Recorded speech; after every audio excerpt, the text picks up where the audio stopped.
श्री शिवाय नमस्तुभ्यम।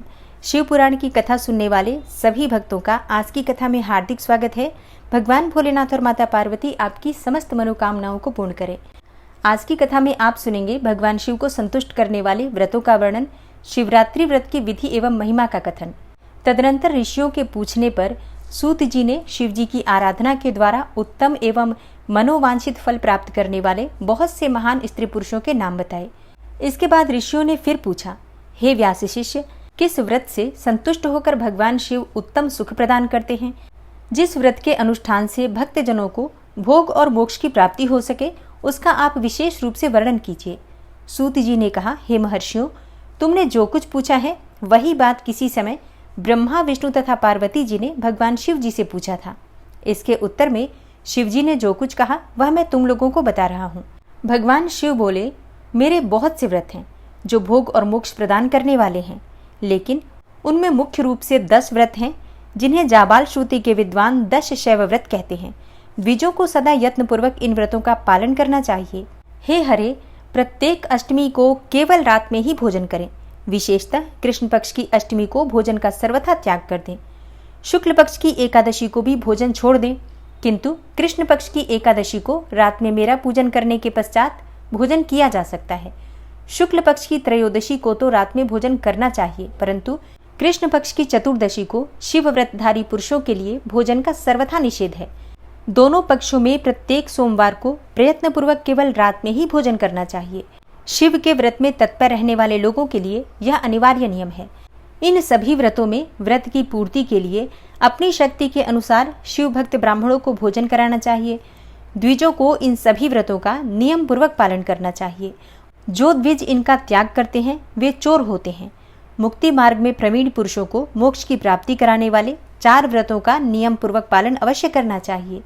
वे 4 व्रत इस प्रकार हैं: भगवान शिव की पूजा, रुद्र मंत्रों का जप, शिव मंदिर में उपवास तथा काशी में मरण। ये मोक्ष के सनातन मार्ग हैं। सोमवार की अष्टमी और कृष्ण पक्ष की चतुर्दशी, इन 2 तिथियों को उपवास पूर्वक व्रत रखा जाए तो वह भगवान शिव को संतुष्ट करने वाला होता है। इसमें अन्यथा विचार करने की आवश्यकता नहीं है। अच्छा, आप लोगों के प्रश्न अक्सर आते हैं ना कि सोमवार की अष्टमी का वर्णन कहाँ आता है, तो अब इस लाइन को आप लोग सुन लीजिए कि भगवान शिव ने स्वयं ही कहा है कि सोमवार की अष्टमी और कृष्ण पक्ष की चतुर्दशी अर्थात जो मासिक शिवरात्रि होती है उसे कृष्ण पक्ष की चतुर्दशी कहा जाता है। इन 2 तिथियों के व्रत के बारे में, इसके महत्व के बारे में शिव पुराण में ही वर्णित है। भगवान शिव आगे कहते हैं, हे हरे, इन चारों में भी शिवरात्रि का व्रत ही सबसे अधिक बलवान है। इसलिए भोग और मोक्ष रूपी फल की इच्छा रखने वाले लोगों को मुख्यतः उसी का पालन करना चाहिए। इस व्रत को छोड़कर दूसरा कोई मनुष्यों के लिए हितकारक व्रत नहीं है। यह व्रत सबके लिए धर्म का उत्तम साधन है। निष्काम अथवा सकाम भाव रखने वाले सभी मनुष्यों, वर्णों, आश्रमों, स्त्रियों, बालकों, दासों, दासियों तथा देवता आदि सभी देहधारियों के लिए यह श्रेष्ठ व्रत हितकारक बताया गया है। माघ मास के कृष्ण पक्ष में शिवरात्रि तिथि का विशेष महात्मा बताया गया है। जिस दिन आधी रात के समय तक वह तिथि विद्यमान हो, उसी दिन उसे व्रत के लिए ग्रहण करना चाहिए। शिवरात्रि करोड़ों हत्याओं के पाप का नाश करने वाली है। हे केशव, उस दिन सवेरे से लेकर जो कार्य करना आवश्यक है उसे प्रसन्नतापूर्वक तुम्हें बता रहा हूँ, तुम ध्यान देकर सुनो। बुद्धिमान पुरुष सवेरे उठकर बड़े आनंद के साथ स्नान आदि नित्य कर्म करें, आलस्य को पास न आने दें। फिर शिवालय में जाकर शिवलिंग का विधिवत पूजन करके मुझ शिव को नमस्कार करने के पश्चात उत्तम रीति से संकल्प करें। और अब संकल्प की विधि सुनिए। हे देवदेव, हे महादेव, हे नीलकंठ, आपको नमस्कार है। हे देव, मैं आपके शिवरात्रि व्रत का अनुष्ठान करना चाहता हूँ। हे देवेश्वर, आपके प्रभाव से यह व्रत बिना किसी विघ्न बाधा के पूर्ण हो और काम आदि शत्रु मुझे पीड़ा न दें। ऐसा संकल्प करके पूजन सामग्री का संग्रह करें और उत्तम स्थान में जो शास्त्र प्रसिद्ध शिवलिंग हो उसके पास रात में जाकर स्वयं उत्तम विधि विधान का संपादन करें। फिर शिव के दक्षिण या पश्चिम भाग में सुंदर स्थान पर उनके निकट ही पूजा के लिए संचित सामग्री को रखें। तदनंतर श्रेष्ठ पुरुष वहां फिर स्नान करें। स्नान के बाद सुंदर वस्त्र और उपवस्त्र धारण करके 3 बार आचमन करने के पश्चात पूजन प्रारंभ करें। जिस मंत्र के लिए जो द्रव्य नियत हो उस मंत्र को पढ़कर उसी द्रव्य के द्वारा पूजन करना चाहिए। बिना मंत्र के महादेव जी की पूजा नहीं करनी चाहिए। गीत, वाद्य, नृत्य आदि के साथ भक्ति भाव से संपन्न होकर रात्रि के प्रथम पहर में पूजन करके विद्वान पुरुष मंत्र का जप करे।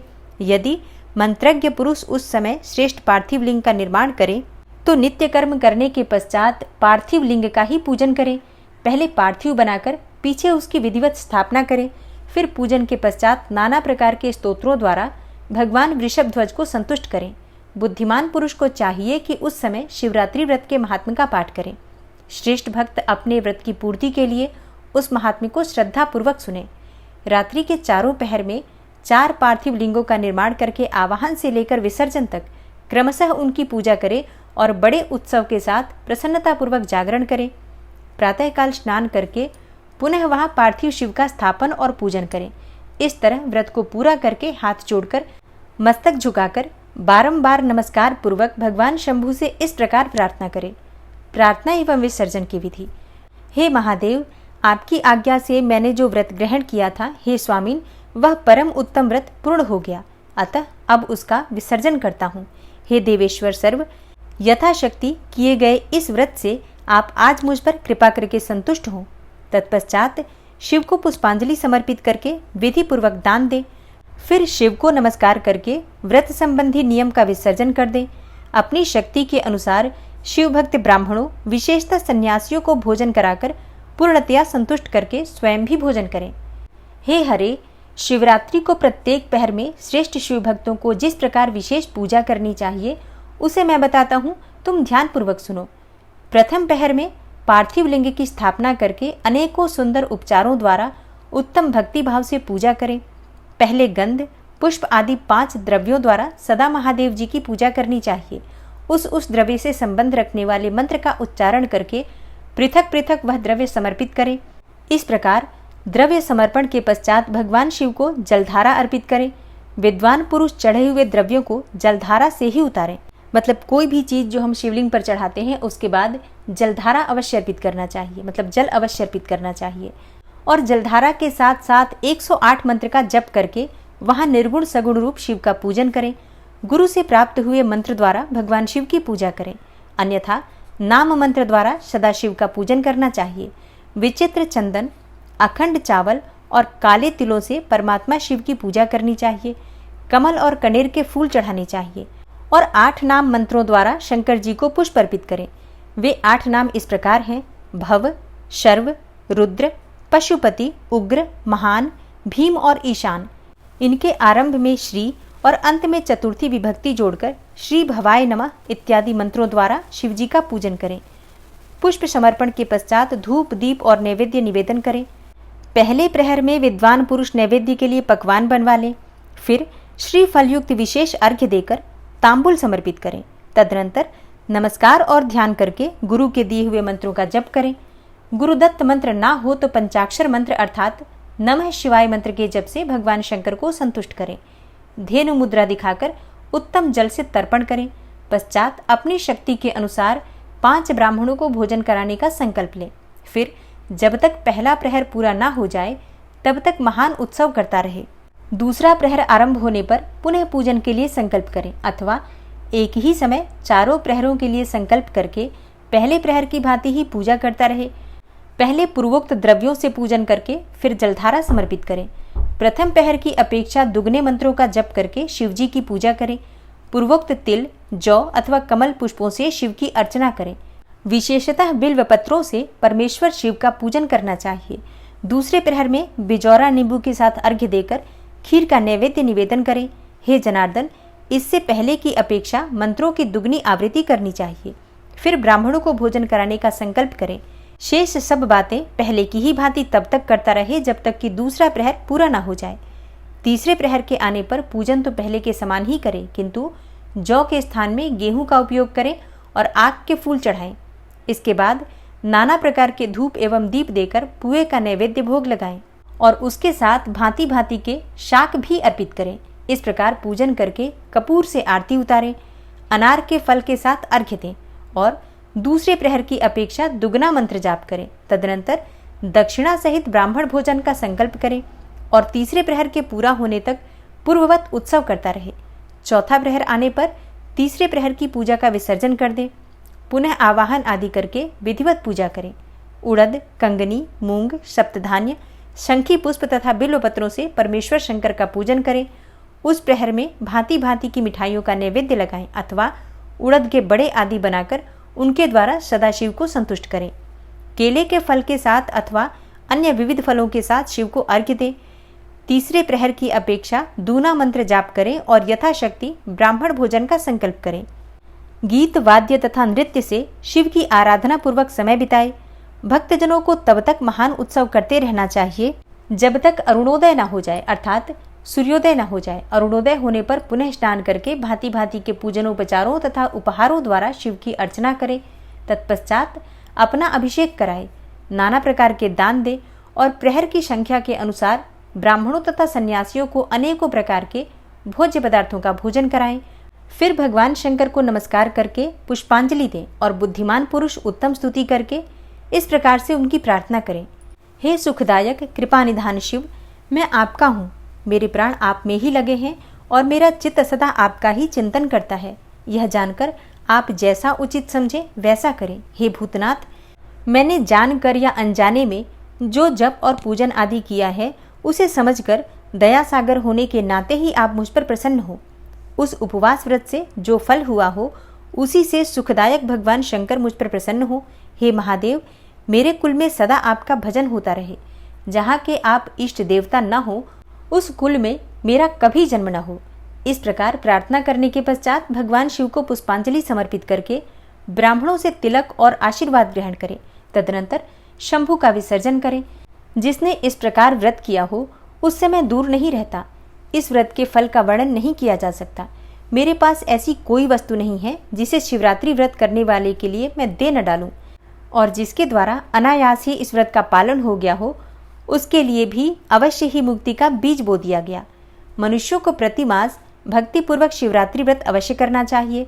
तत्पश्चात इसका उद्यापन करके मनुष्य सांगोपांग फल का लाभ करता है। इस व्रत का पालन करने से मैं शिव निश्चय ही उपासक के समस्त दुखों का नाश कर देता हूँ और उसे भोग और मोक्ष आदि संपूर्ण मनोवांछित फल प्रदान करता हूँ। सूत जी कहते हैं, हे महर्षियों, भगवान शिव का यह अत्यंत हितकारक और अद्भुत वचन सुनकर श्री विष्णु अपने धाम को लौट आए। उसके बाद इस उत्तम व्रत का अपना हित चाहने वाले लोगों में प्रचार हुआ। किसी समय केशव ने नारद जी से भोग और मोक्ष देने वाले इस दिव्य शिवरात्रि व्रत का वर्णन किया था। शिवरात्रि व्रत के उद्यापन की विधि। ऋषि बोले, हे सूत जी, अब हमें शिवरात्रि व्रत के उद्यापन की विधि भी बताइए, जिसका अनुष्ठान करने से साक्षात भगवान शंकर निश्चय ही प्रसन्न होते हैं। सूत जी ने कहा, हे ऋषियों, तुम लोग भक्ति भाव से आदर पूर्वक शिवरात्रि व्रत के उद्यापन की विधि सुनो, जिसका अनुष्ठान करने से यह व्रत अवश्य ही पूर्ण फल देने वाला होता है। लगातार 14 वर्षों तक शिवरात्रि के शुभ व्रत का पालन करना चाहिए। त्रयोदशी को एक समय भोजन करके चतुर्दशी को पूरा उपवास करना चाहिए। शिवरात्रि के दिन नित्य कर्म संपन्न करके शिवालय में जाकर विधि पूर्वक शिव का पूजन करें। तत्पश्चात वहां प्रयत्न पूर्वक एक दिव्य मंडल बनवाएं, जो तीनों लोकों में गौरी तिलक नाम से प्रसिद्ध है। उसके मध्य भाग में दिव्य लिंगतोभद्र मंडल की रचना करें अथवा मंडप के भीतर सर्वतोभद्र मंडल का निर्माण करें। वहां प्रजापत्य नामक कलशों की स्थापना करनी चाहिए और वे शुभ कलश वस्त्र, फल और दक्षिणा के साथ होने चाहिए। उन सबको मंडप के पार्श्व भाग में यत्नपूर्वक स्थापित करें। मंडप के मध्य भाग में एक सोने का अथवा दूसरी धातु तांबे आदि का बना हुआ कलश स्थापित करें। व्रती पुरुष उस कलश पर पार्वती सहित शिव की सुवर्णमयी प्रतिमा बनाकर रखें। वह प्रतिमा एक पल अर्थात 1 तोले अथवा आधे पल सोने की होनी चाहिए, या जैसी अपनी शक्ति हो उसके अनुसार प्रतिमा बनवा लें। वाम भाग में पार्वती की और दक्षिण भाग में शिव की प्रतिमा स्थापित करके रात्रि में उनका पूजन करें। आलस्य छोड़कर पूजन का काम करना चाहिए। उस कार्य में 4 ऋत्विजों के साथ एक पवित्र आचार्य का वर्णन करें और उन सब की आज्ञा लेकर भक्तिपूर्वक शिव की पूजा करें। रात को प्रत्येक पहर में पृथक पृथक पूजा करते हुए जागरण करें। व्रती पुरुष भगवत संबंधी कीर्तन, गीत एवं नृत्य आदि के द्वारा सारी रात बिताए। इस प्रकार विधिवत पूजन पूर्वक भगवान शिव को संतुष्ट करके प्रातःकाल पूजन करने के पश्चात सविधि होम करें। फिर यथाशक्ति प्रजापत्य विधान करें। फिर ब्राह्मणों को भक्तिपूर्वक भोजन कराएं और यथाशक्ति दान दें। इसके बाद वस्त्र, अलंकार तथा आभूषणों द्वारा पत्नी सहित ऋत्विजों को अलंकृत करके उन्हें विधि पूर्वक पृथक पृथक दान दे।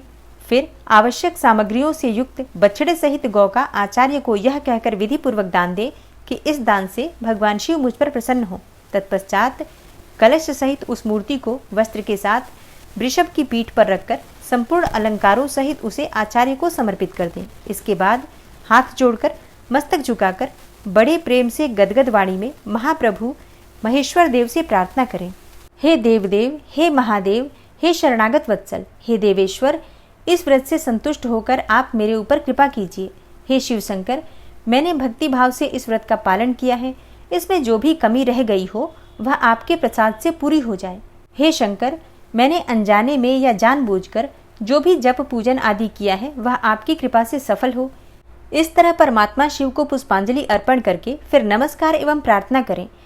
जिसने इस प्रकार व्रत पूरा कर लिया उसके उस व्रत में कोई न्यूनता नहीं रहती। इससे वह मनोवांछित सिद्धि प्राप्त कर लेता है, इसमें कोई संशय ही नहीं है। और अब आप सुनेंगे अनजाने में शिवरात्रि व्रत करने से एक भील पर भगवान शंकर की अद्भुत कृपा। ऋषियों ने पूछा, हे सूत जी, पूर्व काल में किसने इस उत्तम शिवरात्रि व्रत का पालन किया था और अनजाने में भी इस व्रत का पालन करके किसने कौन सा फल प्राप्त किया था? सूत जी ने कहा, हे ऋषियों, तुम सब लोग सुनो। मैं इस विषय में एक निषाद का प्राचीन इतिहास सुनाता हूँ जो सब पापों का नाश करने वाला है।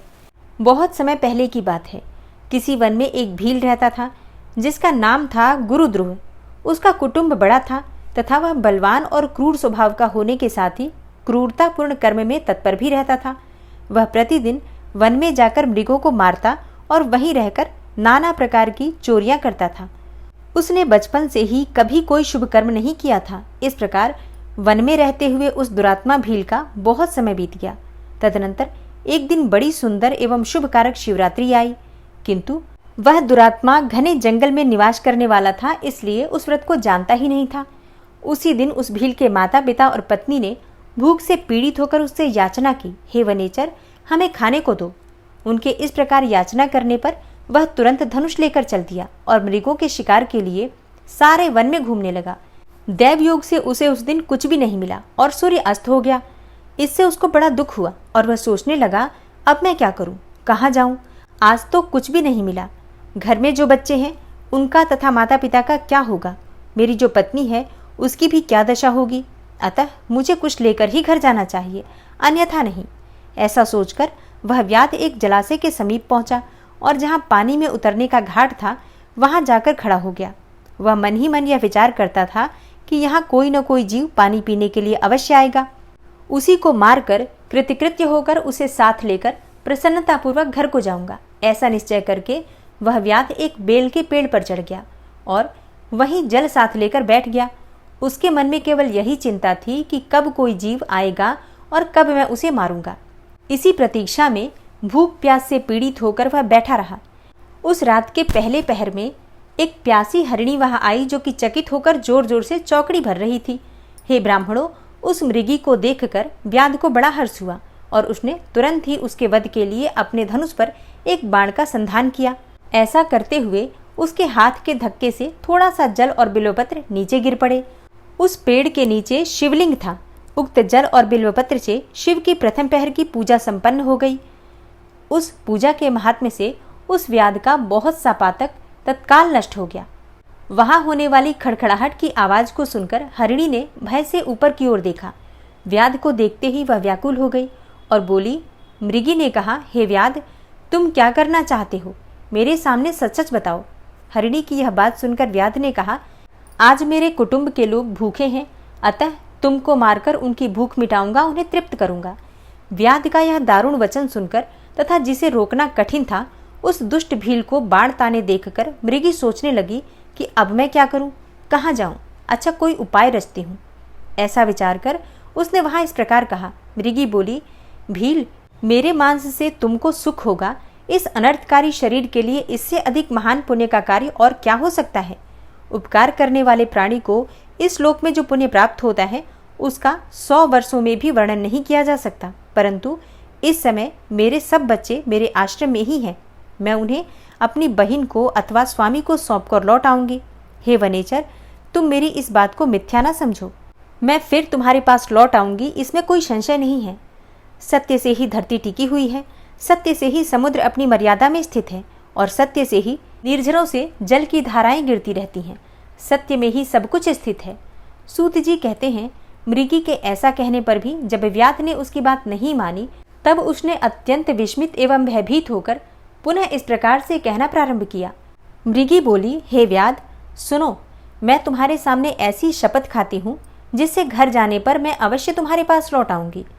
ब्राह्मण यदि वेद बेचे और तीनों काल संध्या ना करे तो उसे जो पाप लगता है, पति की आज्ञा का उल्लंघन करके स्वेच्छानुसार कार्य करने वाली स्त्रियों को जिस पाप की प्राप्ति होती है, किए हुए उपकार को न मानने वाले, भगवान शंकर से विमुख रहने वाले, दूसरों से द्रोह करने वाले, धर्म को लांघने वाले तथा विश्वासघात और छल करने वाले लोगों को जो पाप लगता है, उसी पाप से मैं भी लिप्त हो जाऊं यदि लौटकर यहाँ न आऊं।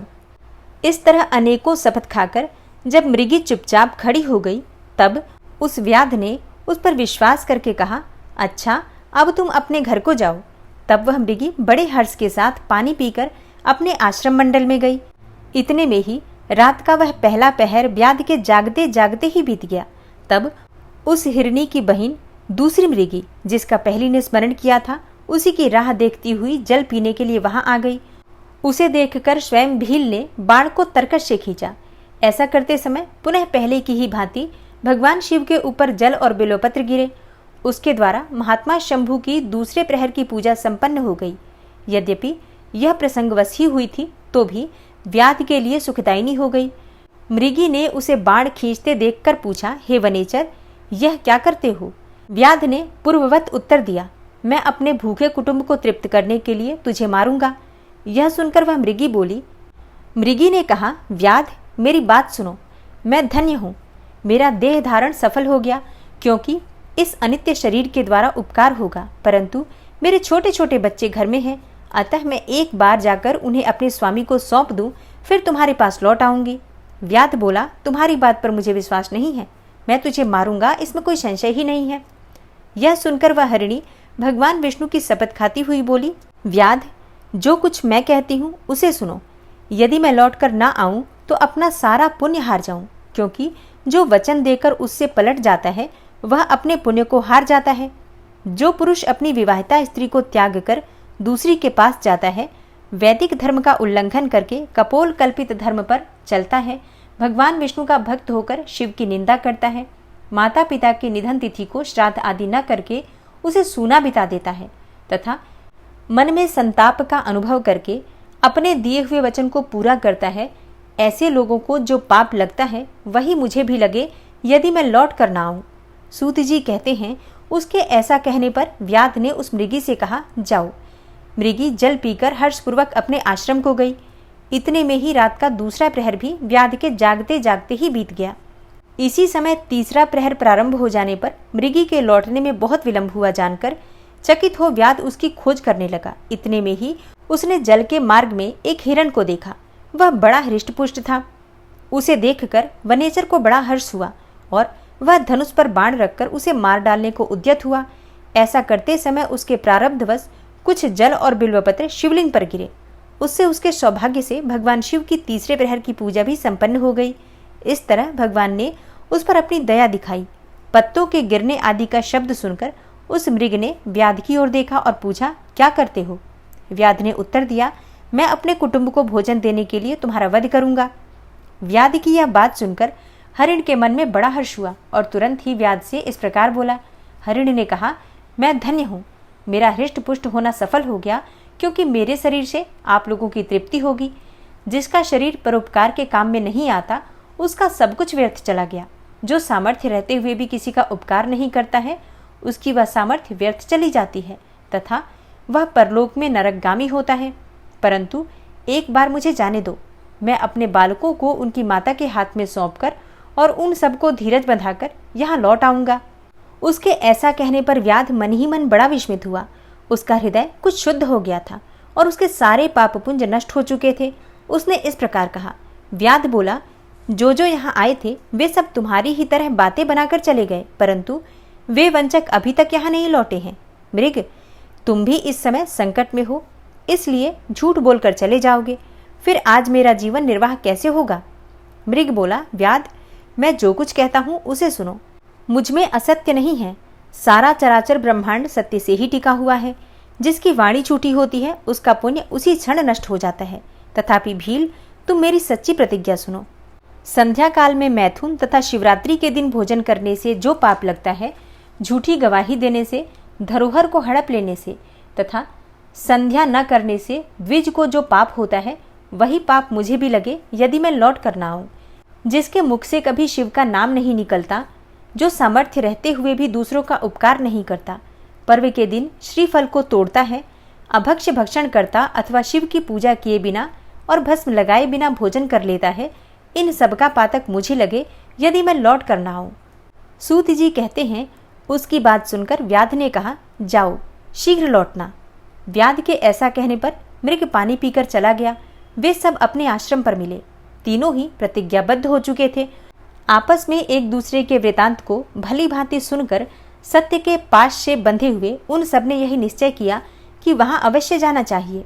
इस निश्चय के बाद वहां बालकों को आश्वासन देकर वे सबके सब जाने के लिए उत्सुक हो गए।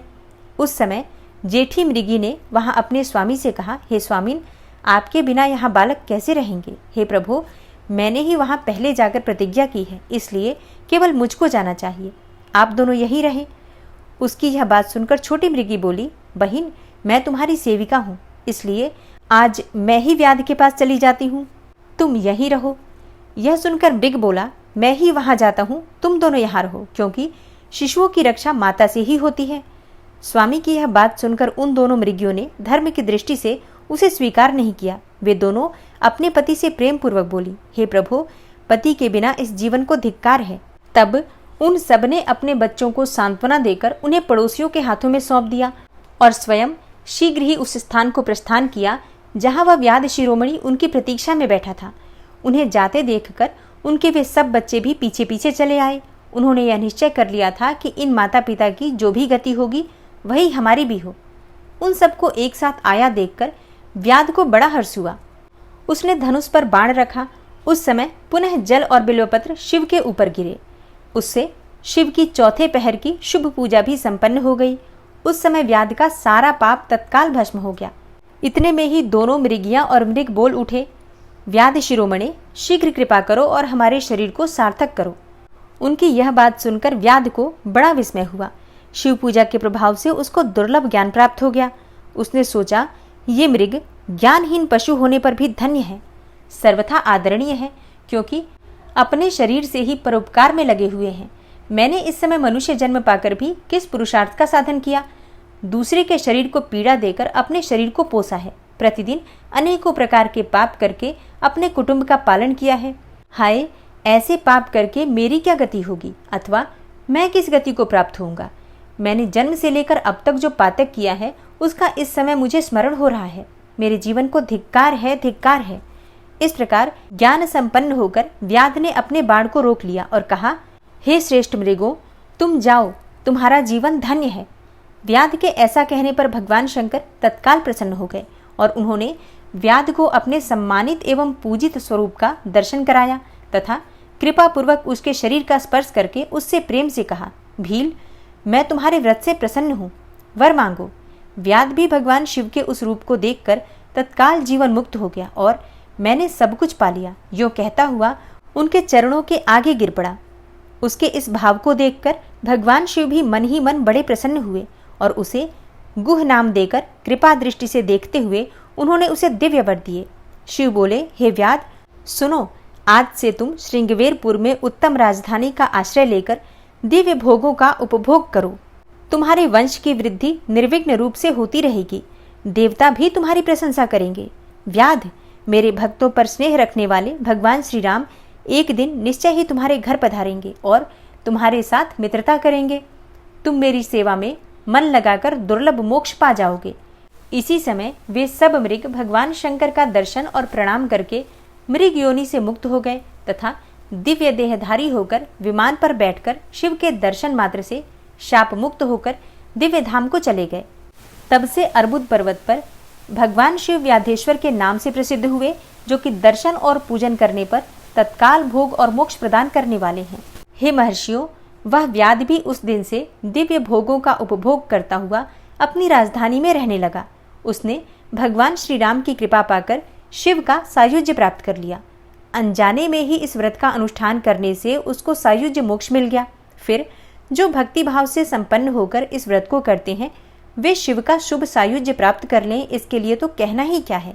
संपूर्ण शास्त्रों तथा अनेकों प्रकार के धर्मों के विषय में भली भांति विचार करके इस शिवरात्रि व्रत को सबसे उत्तम बताया गया है। इस श्लोक में जो नाना प्रकार के व्रत, विविध तीर्थ, भांति भांति के विचित्र दान, अनेकों प्रकार के यज्ञ, तरह तरह के तप तथा बहुत से जप हैं, वे सब इस शिवरात्रि व्रत की समानता नहीं कर सकते। इसलिए अपना हित चाहने वाले मनुष्यों को इस शुभतर व्रत का अवश्य पालन करना चाहिए। यह शिवरात्रि व्रत दिव्य है, इससे सदा भोग और मोक्ष की प्राप्ति होती है। हे महर्षियों, यह शुभ शिवरात्रि व्रत व्रतराज के नाम से विख्यात है। इसके विषय में सब बातें मैंने तुम्हें बता दी। अब और क्या सुनना चाहते हो? और अब आप सुनेंगे मुक्ति और भक्ति के स्वरूप का विवेचन। ऋषियों ने पूछा, हे सूत जी, आपने बारंबार मुक्ति का नाम लिया है, यहाँ मुक्ति मिलने पर क्या होता है? मुक्ति में जीव की कैसी अवस्था होती है, यह हमें बताइए। सूत जी ने कहा, हे महर्षियों, सुनो, मैं तुमसे संसार क्लेश का निवारण तथा परमानंद का दान करने वाली मुक्ति का स्वरूप बताता हूँ। मुक्ति 4 प्रकार की कही गई है, सारूप्या, सालोक्या, सानिध्या तथा चौथी सायुज्या। इस शिवरात्रि व्रत से सब प्रकार की मुक्ति सुलभ हो जाती है। जो ज्ञान रूप अविनाशी, साक्षी, ज्ञान गम्य और द्वैत रहित साक्षात शिव हैं, वे ही यहाँ कैवल्य मोक्ष के तथा धर्म, अर्थ और काम रूप त्रिवर्ग के भी दाता हैं। कैवल्या नामक जो 5वीं मुक्ति है वह मनुष्यों के लिए अत्यंत दुर्लभ है। हे मुनिवरों, मैं उसका लक्षण बताता हूँ, सुनो। जिनसे यह समस्त जगत उत्पन्न होता है, जिनके द्वारा इसका पालन होता है तथा अंततो गत्वा यह जिनमें लीन होता है, वे ही शिव हैं। जिससे यह संपूर्ण जगत व्याप्त है, वही शिव का रूप है। हे मुनीश्वरों, वेदों में शिव के सदा 2 रूप बताए गए हैं, सकल और निष्कल। शिव तत्व सत्य, ज्ञान, अनंत एवं सच्चिदानंद के नाम से प्रसिद्ध है। निर्गुण, उपाधि रहित, अविनाशी, शुद्ध एवं निरंजन अर्थात निर्मल है। वह न लाल है न पीला, न सफेद है न नीला, न छोटा है न बड़ा और न मोटा है न महीन। जहाँ से मन सहित वाणी उसे न पाकर लौट आती है, वह पर ब्रह्म परमात्मा ही शिव कहलाता है। जैसे आकाश सर्वत्र व्यापक है, उसी प्रकार से यह शिव तत्व भी सर्वव्यापी है। यह माया से परे, संपूर्ण द्वंद्वों से रहित तथा मत्सरता शून्य परमात्मा है।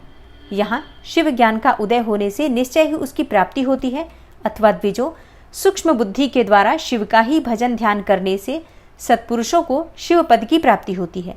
संसार में ज्ञान की प्राप्ति अत्यंत कठिन है, परंतु भगवान का भजन अत्यंत सुकर माना गया है। इसलिए संत शिरोमणि पुरुष मुक्ति के लिए भी शिव का भजन ही करते हैं। ज्ञान स्वरूप मोक्षदाता परमात्मा शिव भजन के ही अधीन है। भक्ति से ही बहुत से पुरुष सिद्धि लाभ करके प्रसन्नता पूर्वक परम मोक्ष पा गए हैं। भगवान शंभु की भक्ति ज्ञान की जननी मानी गई है, जो सदा भोग और मोक्ष देने वाली है। वह साधु महापुरुषों के कृपा प्रसाद से सुलभ होती है। उत्तम प्रेम का अंकुर ही उसका लक्षण है। हे द्विजों, वह भक्ति भी सगुण और निर्गुण के भेद से 2 प्रकार की जाननी चाहिए। फिर वैधि और स्वाभाविकी, ये 2 भेद और होते हैं। इनमें वैधि की अपेक्षा स्वाभाविकी श्रेष्ठ मानी गई है। इनके सिवा नैष्ठिकी और अनैष्ठिकी के भेद से भक्ति के 2 प्रकार और बताए गए हैं। नैष्ठिकी भक्ति 6 प्रकार की जाननी चाहिए और अनैष्ठिकी 1 ही प्रकार की। फिर विहिता और अविहिता के भेद से विद्वानों ने उसके अनेकों प्रकार माने हैं। उनके बहुत से भेद होने के कारण यहाँ विस्तृत वर्णन नहीं किया जा रहा। उन दोनों प्रकार की भक्तियों के श्रवण आदि भेद से 9 अंग जानने चाहिए। भगवान की कृपा के बिना इन भक्तियों का संपादन होना कठिन है और उनकी कृपा से सुगमता पूर्वक इनका साधन होता है। हे द्विजों, भक्ति और ज्ञान को शंभु ने एक दूसरे से भिन्न नहीं बताया है, इसलिए उनमें भेद नहीं करना चाहिए। ज्ञान और भक्ति दोनों के ही साधकों को सदा सुख मिलता है। हे ब्राह्मणों, जो भक्ति का विरोधी होता है उसे ज्ञान की प्राप्ति नहीं होती। भगवान शिव की भक्ति करने वाले को ही शीघ्रता पूर्वक ज्ञान प्राप्त होता है। अतः हे मुनीश्वरों, महेश्वर की भक्ति का साधन करना आवश्यक है, उसी से सबकी सिद्धि होगी, इसमें संशय नहीं है। महर्षियों, तुमने जो कुछ पूछा था उसी का मैंने वर्णन किया है। इस प्रसंग को सुनकर मनुष्य सब पापों से निस्संदेह मुक्त हो जाता है। शिव, विष्णु, रुद्र और ब्रह्मा के स्वरूप का विवेचन। ऋषियों ने पूछा, शिव कौन है, विष्णु कौन है, रुद्र कौन है और ब्रह्मा कौन है? इन सब में निर्गुण कौन है? हमारे इस संदेह का भी निवारण कीजिए। सूत जी ने कहा, हे महर्षियों, वेद और वेदांत के विद्वान ऐसा मानते हैं कि निर्गुण परमात्मा से सर्वप्रथम जो सगुण रूप प्रकट हुआ उसी का नाम शिव है। शिव से पुरुष सहित प्रकृति उत्पन्न हुई। उन दोनों ने मूल स्थान में स्थित जल के भीतर तप किया। वह स्थान पंचक्रोशी काशी के नाम से विख्यात है, जो भगवान शिव को अत्यंत प्रिय है। यह जल संपूर्ण विश्व में व्याप्त था। उस जल का आश्रय लेकर योग माया से युक्त श्रीहरि वहां सोए। नार अर्थात जल को अयन अर्थात निवास स्थान बनाने के कारण फिर नारायण नाम से प्रसिद्ध हुए और प्रकृति नारायणी कहलाई। नारायण के नाभि कमल से जिनकी उत्पत्ति हुई वे ब्रह्मा कहलाते हैं। ब्रह्मा ने तपस्या करके जिनका साक्षात्कार किया उन्हें विष्णु कहा गया। ब्रह्मा और विष्णु के विवाद को शांत करने के लिए निर्गुण शिव ने जो रूप प्रकट किया उसका नाम महादेव है। उन्होंने कहा, मैं शंभु ब्रह्मा जी के ललाट से प्रकट होऊंगा। इस कथन के अनुसार समस्त लोगों पर अनुग्रह करने के लिए जो ब्रह्मा जी के ललाट से प्रकट हुए उनका नाम रुद्र हुआ। इस प्रकार रूप रहित परमात्मा सबके चिंतन का विषय बनने के लिए साकार रूप में प्रकट हुए। वे ही साक्षात भक्तवत्सल शिव हैं। तीनों गुणों से भिन्न शिव में तथा गुणों के धाम रुद्र में उसी तरह वास्तविक भेद नहीं है जैसे सुवर्ण और उसके आभूषण में नहीं है। दोनों के रूप और कर्म समान हैं। दोनों समान रूप से भक्तों को उत्तम गति प्रदान करने वाले हैं। दोनों समान रूप से सबके सेवनीय हैं तथा नाना प्रकार के लीला विहार करने वाले हैं। भयानक पराक्रमी रुद्र सर्वथा शिव रूप ही हैं। वे भक्तों के कार्य की सिद्धि के निमित्त विष्णु और ब्रह्मा की सहायता करने के लिए प्रकट हुए हैं। अन्य जो देवता जिस क्रम से प्रकट हुए हैं उसी क्रम से लय को प्राप्त होते हैं, परंतु रुद्रदेव उस तरह लीन नहीं होते। उनका साक्षात शिव में ही लय होता है। ये प्राकृत प्राणी रुद्र में मिलकर ही लय को प्राप्त होते हैं, परंतु रुद्र इनमें मिलकर लय को प्राप्त नहीं होते। वह भगवती श्रुति का उपदेश है। सब लोग रुद्र का भजन करते हैं, किंतु रुद्र किसी का भजन नहीं करते। वे भक्तवत्सल होने के कारण कभी कभी अपने आप भक्तजनों का चिंतन कर लेते हैं। जो दूसरे देवता का भजन करते हैं वे उसी में लीन होते हैं, इसलिए वे दीर्घ काल के बाद रुद्र में लीन होने का अवसर पाते हैं। जो कोई रुद्र के भक्त हैं वे तत्काल शिव हो जाते हैं, अतः उनके लिए दूसरे की अपेक्षा नहीं रहती। यह सनातन श्रुति का उपदेश है। हे द्विजों, अज्ञान अनेकों प्रकार का होता है, परंतु विज्ञान का एक ही स्वरूप है। वह अनेकों प्रकार का नहीं होता। उसको समझने का प्रकार मैं बताऊंगा, तुम लोग आदर पूर्वक सुनो। ब्रह्मा से लेकर तृण पर्यंत जो कुछ भी यहाँ देखा जाता है वह सब शिव स्वरूप ही है। उसमें नानात्व की कल्पना मिथ्या है। सृष्टि के पूर्व में भी शिव की सत्ता बताई गई है, सृष्टि के मध्य में भी शिव विराज रहे हैं और सृष्टि के अंत में भी शिव रहते हैं, और जब सब कुछ शून्यता में परिणत हो जाता है उस समय भी शिव की सत्ता रहती ही है। अतः हे मुनीश्वरों, शिव को ही चतुर्गुण कहा गया है। वे ही शिव शक्तिमान होने के कारण सगुण जानने योग्य हैं। इस प्रकार वे सगुण निर्गुण के भेद से दो प्रकार के हैं। जिन शिव ने ही भगवान विष्णु को संपूर्ण सनातन वेद, अनेकों वर्ण, अनेकों मात्रा तथा अपना ध्यान एवं पूजन दिए हैं, वे ही संपूर्ण विद्याओं के ईश्वर हैं, ऐसी सनातन श्रुति है। अतएव शंभु को वेदों का प्राकट्यकर्ता तथा वेदपति कहा गया है। वे ही सब पर अनुग्रह करने वाले साक्षात शंकर हैं। कर्ता, भर्ता, हर्ता, साक्षी तथा निर्गुण भी वे ही हैं। दूसरों के लिए काल का मान है, परंतु काल स्वरूप रुद्र के लिए काल की कोई गणना नहीं है, क्योंकि वे साक्षात स्वयं महाकाल हैं और महाकाली उनके आश्रित हैं। ब्राह्मण रुद्र और काली को एक से ही बताते हैं। उन दोनों ने सत्य लीला करने वाली अपनी इच्छा से ही सब कुछ प्राप्त किया है। शिव का कोई उत्पादक नहीं है, उनका कोई पालक और संहारक भी नहीं है। वे स्वयं सबके हेतु हैं। एक होकर भी अनेकता को प्राप्त हो सकते हैं और अनेक होकर भी एकता को। एक ही बीज बाहर होकर वृक्ष और फल आदि के रूप में परिणत होता हुआ पुनः बीज भाव को प्राप्त हो जाता है। इसी प्रकार शिव रूपी महेश्वर स्वयं एक से अनेक होने में हेतु हैं। यह उत्तम शिव ज्ञान तत्वतः बताया गया है। ज्ञानवान पुरुष ही इसको जानता है, दूसरा नहीं। मुनि बोले, हे सूत जी, आप लक्षण सहित ज्ञान का वर्णन कीजिए, जिसको जानकर मनुष्य शिव भाव को प्राप्त हो जाता है। सारा जगत शिव कैसे है, अथवा शिव ही संपूर्ण जगत कैसे है? ऋषियों का यह प्रश्न सुनकर पौराणिक शिरोमणि सूत जी ने भगवान शिव के चरणार विंदों का चिंतन करके उनसे कहा। सूत जी ने कहा, हे ऋषियों, मैंने शिव ज्ञान जैसा सुना है उसे बता रहा हूं, तुम सब लोग सुनो। यह अत्यंत गुह्य और परम मोक्ष स्वरूप है। ब्रह्मा, नारद, सनकादि, मुनि, व्यास तथा कपिल, इनके समाज में इन्हीं लोगों ने निश्चय करके ज्ञान का जो स्वरूप बताया है उसी को यथार्थ ज्ञान समझना चाहिए। संपूर्ण जगत शिवमय है। यह ज्ञान सदा अनुशीलन करने योग्य है। सर्वज्ञ विद्वान को यह निश्चित रूप से जानना चाहिए कि शिव सर्वमय है। ब्रह्मा से लेकर तृण पर्यंत जो कुछ जगत दिखाई देता है वह सब शिव ही है। वे महादेव जी ही शिव कहलाते हैं। जब उनकी इच्छा होती है तब वे इस जगत की रचना करते हैं। वे ही सबको जानते हैं, उनको कोई नहीं जानता। वे इस जगत की रचना करके स्वयं इसके भीतर प्रविष्ट होकर भी इससे दूर हैं। वास्तव में उनका इसमें प्रवेश ही नहीं हुआ है, क्योंकि वे निर्लिप्त सच्चिदानंद स्वरूप हैं। जैसे सूर्य आदि ज्योतियों का जल में प्रतिबिंब पड़ता है, वास्तव में जल के भीतर उनका प्रवेश नहीं होता, उसी प्रकार साक्षात शिव के विषय में समझना चाहिए। वस्तुतः वे स्वयं ही सब कुछ हैं। मतभेद ही अज्ञान है, क्योंकि शिव से भिन्न किसी द्वैत वस्तु की सत्ता नहीं है।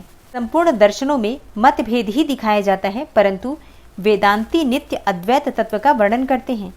जीव परमात्मा शिव का ही अंश है, परंतु अविद्या से मोहित होकर अवश्य हो रहा है और अपने को शिव से भिन्न समझता है। अविद्या से मुक्त होने पर वह शिव ही हो जाता है। शिव सबको व्याप्त करके स्थित हैं और संपूर्ण जंतुओं में व्यापक हैं। वे जड़ और चेतन सबके ईश्वर होकर स्वयं ही सबका कल्याण करते हैं। जो विद्वान पुरुष वेदांत मार्ग का आश्रय लेकर उनके साक्षात्कार के लिए साधना करता है, उसे वह साक्षात्कार रूप फल अवश्य प्राप्त होता है। व्यापक अग्नि तत्व प्रत्येक काष्ठ में स्थित है, परंतु जो उस काष्ठ का मंथन करता है वही असंदिग्ध रूप से अग्नि को प्रकट करके देखता है। उसी तरह जो बुद्धिमान यहाँ भक्ति आदि साधनों का अनुष्ठान करता है, उसे अवश्य शिव का दर्शन प्राप्त होता है, इसमें संशय ही नहीं है। सर्वत्र केवल शिव है, शिव है और शिव है, दूसरी कोई वस्तु नहीं है। वे शिव भ्रम से ही सदा नाना रूपों में भासित होते हैं। जैसे समुद्र मिट्टी अथवा सुवर्ण, ये उपाधि भेद से नाना तत्व को प्राप्त होते हैं, उसी प्रकार भगवान शंकर भी उपाधियों से ही अनेकों रूपों में भासते हैं। कार्य और कारण में वास्तविक भेद नहीं होता, केवल भ्रम से भरी हुई बुद्धि के द्वारा ही उसमें भेद की प्रतीति होती है। भ्रम दूर होते ही भेद बुद्धि का नाश हो जाता है। जब बीज से अंकुर उत्पन्न होता है तब वह नानात्व को प्रकट करता है, फिर अंत में वह बीज रूप में ही स्थित होता है और अंकुर नष्ट हो जाता है। ज्ञानी बीज रूप में ही स्थित हैं और नाना प्रकार के विकार अंकुर रूप हैं। उन विकार स्वरूप अंकुरों की निवृत्ति हो जाने पर पुरुष फिर से ज्ञानी रूप में ही स्थित होता है। इसमें अन्यथा विचार नहीं करना चाहिए। सब कुछ शिव है और शिव ही सब कुछ है। शिव तथा संपूर्ण जगत में कोई भेद ही नहीं है। फिर कोई क्यों अनेकता देखता है और क्यों एकता ढूंढता है? जैसे एक ही सूर्य नामक ज्योति जल और उपाधियों में विशेष रूप से नाना प्रकार की दिखाई देती है, उसी प्रकार शिव भी हैं।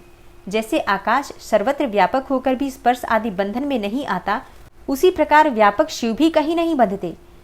अहंकार से युक्त होने के कारण शिव का अंश जीव कहलाता है। उस अहंकार से मुक्त होने पर वह साक्षात शिव ही है। कर्मों के भोग में लिप्त होने के कारण जीव तुच्छ है और निर्लिप्त होने के कारण शिव महान है। जैसे एक ही सुवर्ण आदि चांदी आदि से मिल जाने पर कम कीमत का हो जाता है, उसी प्रकार अहंकार युक्त जीव अपना महत्व खो बैठता है। जैसे क्षार आदि से शुद्ध किया हुआ उत्तम सुवर्ण आदि पूर्ववत बहुमूल्य हो जाता है, उसी प्रकार संस्कार विशेष से शुद्ध होकर जीव भी शुद्ध हो जाता है। पहले सद्गुरु को पाकर भक्ति भाव से युक्त होकर शिव बुद्धि से उनका पूजन और स्मरण आदि करें। गुरु में शिव बुद्धि करने से सारे पाप आदि मल शरीर से निकल जाते हैं। उस समय अज्ञान नष्ट हो जाता है और मनुष्य ज्ञानवान हो जाता है। उस अवस्था में अहंकार मुक्त निर्मल बुद्धि वाला जीव भगवान शंकर के प्रसाद से पुनः शिवरूप हो जाता है। जैसे दर्पण में अपना रूप दिखाई देता है, उसी तरह उसे सर्वत्र शंभु का साक्षात्कार होने लगता है। वही जीवन मुक्त कहलाता है। शरीर गिर जाने पर वह जीवन मुक्त ज्ञानी शिव में मिल जाता है। शरीर प्रारब्ध के अधीन है। जो उस देह के अभिमान से रहित है, उसे ज्ञानी माना गया है। जो शुभ वस्तु को पाकर हर्ष से खिल नहीं उठता, अशुभ को पाकर क्रोध या शोक नहीं करता तथा सुख दुख आदि सभी द्वंद्वों में समभाव रखता है, वह ज्ञानवान कहलाता है।